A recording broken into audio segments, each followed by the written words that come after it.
Hello दोस्तों, my name is Prasannajit. आप देख रहे हैं देशनूक ट्रेडर। दोस्तों आज है 7 जून वेडनेसडे।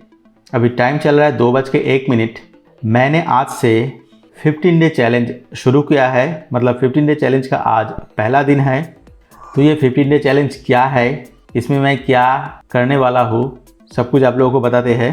उससे पहले जो मैंने ट्रेड ऑलरेडी ले लिया है उसके बारे में बात कर लेते हैं। दोस्तों मैंने एक ट्रेड लिया था निफ्टी का 18,600 सी, एक लॉट बाय किया था 12:53 PM पे 110 की भाव में। उसका स्टॉप लॉस मैंने दे के रखा था 100 और वो स्टॉप लॉस हिट हो गया है। अभी मैं दूसरे एक ट्रेड में एंटर किया हूँ, वो अभी रनिंग चल रहा है निफ्टी का 18,550 सी। दोस्तों इसको मैंने बाय किया है 1:52 पे 150 की भाव में। इस बार भी मैंने एक लॉट बाय किया है और उसका भी स्टॉप लॉस मैंने दे के रखा है 136। तो दोस्तों पहला ट्रेड जो मैंने लिया था उसका लॉजिक आप लोगों को बता देते हैं। आप लोग देख पा रहे हैं, एक साइड में निफ्टी 50 का चार्ट है और दूसरी साइड में 18,600 सी का चार्ट है।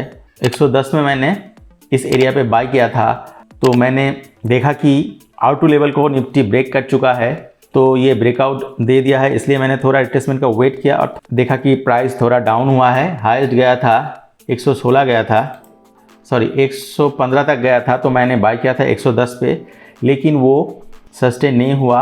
जो मेरा स्टॉप लॉस था वो हिट हो गया। उसके बाद मैंने री एंट्री किया है। देखिए नीचे से फिर से ऊपर की तरफ जा रहा है निफ्टी, इस सपोर्ट से दोबारा ऊपर की साइड में जा रहा है निफ्टी। मैंने एक साइड पे निफ्टी 50 को लगा दिया और दूसरी साइड में 18,550 सी का चार्ट लगा दिया। दोस्तों मेरा जो रनिंग ट्रेड चल रहा है उसमें 400 के ऊपर अभी प्रॉफिट दिख रहा है। देखते हैं दोस्तों 18,700 के लेवल तक आता है कि नहीं। दोस्तों अभी बात कर लेते हैं ये 15 डे चैलेंज आखिर में क्या है। ठीक है दोस्तों, देखिए दोस्तों इस 15 डे चैलेंज में मैं अपनी ट्रेडिंग कैपिटल को इस्तेमाल करने वाला हूँ ओनली 15,000। मतलब मैं टोटल 15 दिन तक 15,000 कैपिटल से ही काम करूँगा और इसमें मेरा गोल रहेगा प्रॉफिट करना नहीं। देखिए दोस्तों मैंने इसमें लिखा रखा है my goal is not to lose my capital. मतलब मेरा मेन मोटिव रहेगा कि जो मैंने 15,000 कैपिटल को लगाया है इसको ना लूज़ करूँ विद इन 15 डेज़। इसको होल्ड करके बचा के रखना है मुझे। मैं एकदम बहुत बिलो लेवल से मैं शुरुआत करना चाहता हूँ। देखिए दोस्तों अगर मैं अर्निंग की तरफ ध्यान दूंगा तो उल्टा लॉस होगा, तो इसलिए मैं चाह रहा हूँ कि मैं कैपिटल को बचाने की तरफ ध्यान दूँ तो ऑटोमेटिकली अर्निंग होगा। हम लोग बार बार पैसा कमाने के चक्कर में उल्टा लूज़ कर देते हैं। तो इस बार मैंने अपनी कैपिटल को बचाने का ही मेन मोटिव रखा है। तो इसके लिए मैं क्या क्या करूँगा, देखिए I will take 2 trade daily. मतलब दिन में सिर्फ 2 ही ट्रेड लूँगा। हालांकि ये मैं पिछली बार भी लिख के रखा था, उसके पहले भी लिख के रखा था, बट मैं कुछ दिन इसको मेंटेन करता था और कुछ दिन ब्रेक कर देता था। तो इस बार मैं चाहूँगा कि जो मैंने लिख के रखा है इसको पूरी तरह से मेंटेन करो।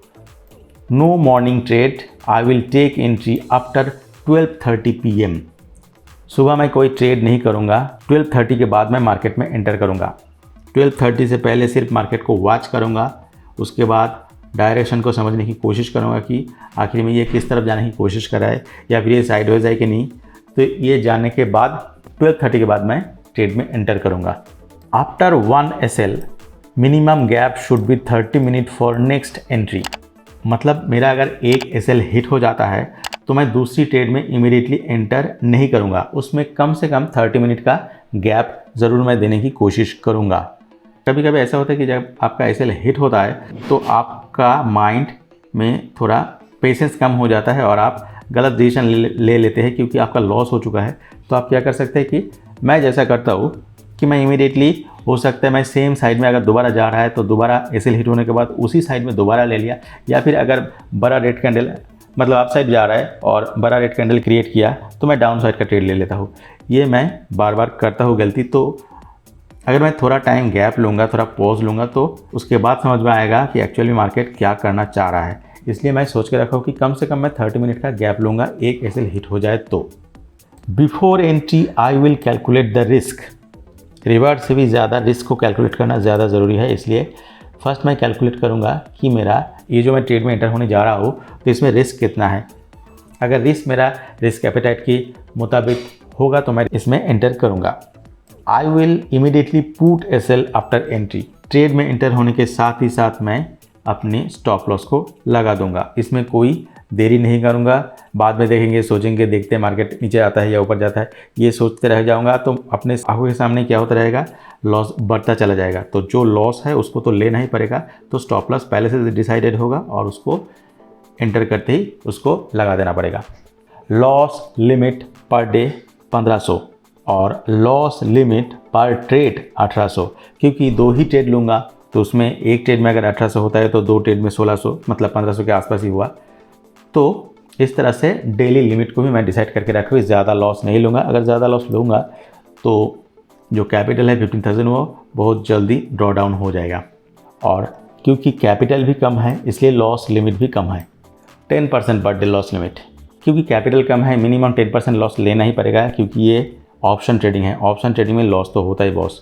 तो ये सब मैं मेंटेन करने की कोशिश करूँगा इन 15 डेज़ में, क्योंकि 15 डे के अंदर अगर मैं जो मैंने रूल्स बताया है 1, 2, 3, 4, 5, 6, इस 6 रूल्स को मैं अगर मेंटेन कर पाऊँगा तो मुझ में एक प्रैक्टिस आ जाएगा कि बार बार मैं इसको मेंटेन करो, क्योंकि डिसिप्लिन से ही आप प्रॉफिटेबल हो सकते हैं। अगर आप में डिसिप्लिन नहीं रहेगा तो आप प्रॉफिटेबल कभी नहीं बन सकते। मैं 3 साल से मार्केट में हूँ लेकिन अभी तक मैं अपनी डिसिप्लिन को कायम कर नहीं पा रहा हूँ। तो मैंने नीचे लास्ट में क्या लिखा रखा है, this time my main motto is to follow all my rules to the point, that's why I have decided to protect my capital as my goal in this 15 days challenge. तो समझ रहे हैं आप लोग क्या करने की कोशिश करूँ मैं इस 15 दिनों में। मेरा टारगेट को इसलिए ही अर्निंग की तरफ नहीं रखा, कैपिटल को प्रोटेक्ट करने में रखा है, ताकि मैं रूल्स को मेंटेन कर पाऊँ। अगर रूल्स को मेंटेन कर पाऊँगा तो ऑटोमेटिकली मेरा अर्निंग भी होने लगेगा। इतना दिनों में तो मैं ये सीख चुका हूँ। तो ये था मेरा 15 डे चैलेंज का टोटल डायग्राम। इस 15 डे चैलेंज में मैं क्या करूँगा और क्या नहीं करूँगा। तो चलिए अभी ट्रेड में आते हैं, कंसंट्रेट करते हैं। तो मार्केट सुबह से ही मैं देख रहा हूँ कि मार्केट स्लो चल रहा है। निफ्टी तो इस रेंज में काफ़ी वक्त तक रहा, उसके बाद ब्रेकआउट दिया, बट ब्रेकआउट भी सही तरह से सस्टेन नहीं हो रहा है, थोड़ा थोड़ा करके जा रहा है। देखिए, अगर मोमेंटम में मार्केट नहीं आगे जाएगा तो आप अच्छा खासा पॉइंट अचीव नहीं कर पाएंगे। अगर स्लो एंड स्टडी अगर ऊपर की तरफ जाएगा तो आपका ज़्यादा प्रॉफिट नहीं होने वाला है। 18,700 तक देखूंगा कि मार्केट क्या कर रहा है, 18,700 ये। लेकिन 18,700 के जाने से पहले थोड़ा हॉल्ट किया, अभी फिर से जा रहा है और अभी टाइम हो चुका है 2:16। चलिए एक बार बैंक निफ्टी को भी देख लेते, बैंक निफ्टी क्या कर रहा है। बैंक निफ्टी तो आज बेयरिश है। बैंक निफ्टी दिन के शुरुआत से ही बेयरिश है। देखिए नीचे की तरफ आया था, यहाँ पे सपोर्ट लिया है, इस सपोर्ट लेने के बाद थोड़ा ऊपर गया, फिर से सपोर्ट लेवल पे आया, फिर से देखिए हायर लो बार बार क्रिएट कर रहा है। हायर लो क्रिएट करने का मतलब होता है कि मार्केट बेयरिश है और कभी भी ब्रेक डाउन दे सकता है नीचे की तरफ। और बैंक निफ्टी अगर ब्रेक डाउन देगा और डाउन साइड में रहेगा तो ऑटोमेटिकली निफ्टी भी आगे नहीं बढ़ पाएगा। निफ्टी बार बार देखिए इस जगह पे टेस्ट करता रहा, सारा दिन इस जगह पे टेस्ट करता रहा, हायर लेवल पे बार बार आने की कोशिश करता रहा। तो यहाँ पे थोड़ा हॉल्ट ले रहा है। अगर ये हॉल्ट से रिजेक्शन दे देगा तो मैं बाइंग प्राइस में निकल जाऊँगा, क्योंकि बैंक निफ्टी सपोर्ट नहीं कर रहा है, अपसाइड जाने की कोई टेंडेंसी इसका नहीं है, बट निफ्टी का है। बोथ साइड अगर सिंक्रोनाइज नहीं रहेगा तो आपको ज़्यादा पॉइंट नहीं मिलने वाला है, टारगेट आपका अचीव नहीं होने वाला है। अगर मैं 2 लॉट में काम करता तो 1 लॉट मैं यहाँ काट देता और 1 लॉट को होल्ड करता, लेकिन मैं 1 लॉट में ही काम कर रहा हूँ तो अभी काट नहीं सकते कुछ भी। बट देखते हैं दोस्तों और कुछ देर क्या होता है, आप लोगों को कुछ देर में अपडेट करते हैं। हेलो दोस्तों, जो मेरा रनिंग ट्रेड चल रहा था उसको मैंने बुक कर लिया है। पहले तो सोचा था कि ये 8,700 लेवल को क्रॉस कर चुका है तो ये और भी अपसाइड मूव देगा। 8,727 मेरा था टारगेट लेवल, तो उस हिसाब से मैंने 194 दे के रखा था टारगेट, बट वो रीच किया था मैक्स 184। उसके बाद नीचे की तरफ आने लगा तो मेरा ट्रेलिंग स्टॉप लॉस जो था 175, ट्रेलिंग स्टॉप लॉस से पहले ही मैंने कट कर दिया है 175। तो मैंने ट्रेलिंग स्टॉप लॉस दिया था, बट मैंने प्राइस एक्शन को देख के प्राइस उतना आप साइड में नहीं जा रहा था, ये सोच के मैंने 178.4 पे बुक कर दिया। तो इस ट्रेड में मुझे 1390 का प्रॉफिट हुआ है और पहले ट्रेड में मुझे लॉस हुआ था 510 का। तो कुल मिला के 880 मेरा आज का प्रॉफिट है। तो दोस्तों आप लोगों को बता दूँ, ये जो मैं 50 डे चैलेंज ले रहा हूँ ये पेपर ट्रेडिंग है। पेपर ट्रेडिंग से मैं अपनी एक्यूरेसी को सही करने की कोशिश कर रहा हूँ और आने वाले टाइम में हो सकता है मैं इस 15 डे चैलेंज के बाद रियल मनी से ट्रेड करना चालू कर दूँ। और जो 15 डे चैलेंज का आप लोगों को मॉड्यूल दिखा था उसमें एक छूट गया था, मैं डेली 1 लॉट में ही काम करूँगा। ये देखिए, ये मेरा तब नोट नहीं था तो मैं इसको लिखना भूल गया था। तो ये बहुत ही एक इम्पॉर्टेंट मैटर है कि मैं 1 लॉट में ही काम करूँगा, क्योंकि 15K से इससे ज़्यादा लॉट में काम करेंगे तो एक ही दिन में अगर स्टॉप लॉस हिट होगा तो बड़ा से बड़ा लॉस भी हो सकता है। तो दोस्तों वीडियो अगर अच्छा लगा तो एक लाइक कर दीजिए, अगर चैनल में नया है तो जरूर सब्सक्राइब कर लीजिए। मिलते हैं अगले वीडियो में। Thank you, bye.